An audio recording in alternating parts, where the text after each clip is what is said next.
Ayan. Ito namang isa is black and white. Then, ito black. Wala kasi ako nagawa na white na eh. Kailangan ko na siyang balutin. Ayan. So, plain lang siya. So, ganito yun. Sabit mo siyang ganyan. Ayan. Tada! Tapos, actually, isa siyang pouch. For example, ito, pera, ganyan. Siyempre, hindi naman kayo maglalagay ng pera dyan, di ba? So, yan.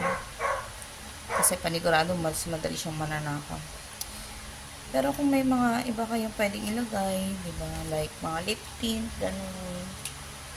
So, yan.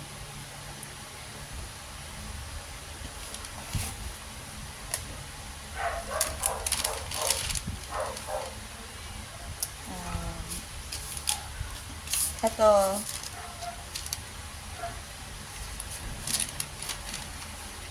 friend ko din to, yung nag-order.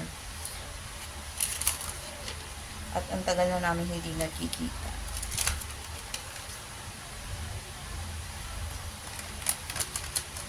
Ayan. So, pag nag-order kayo nito, tulad nito, yung paw pouch. Paw pouch talaga siya. Wala lang yung ganon. Di ka na nalagyan. So, wala na akong time. Dahil gusto ko na siyang maibigay. Sobrang tagal niya na.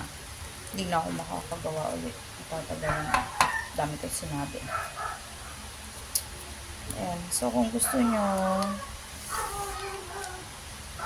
mag-order, dito siya nakalagay. Kasi hindi siya kasya sa plastic. Okay. So, santabi ko lang muna. Walang ako ng paper bag.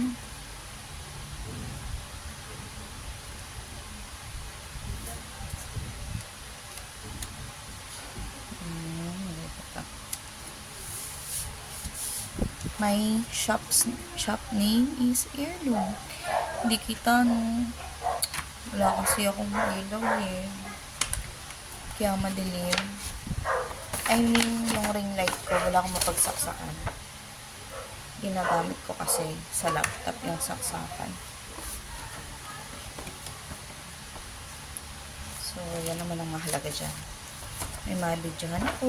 May ma-post ako.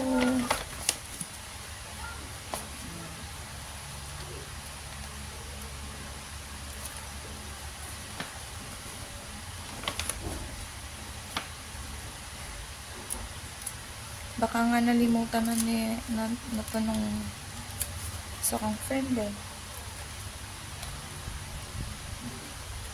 Kasi sobrang tagal na. Nakakahiya.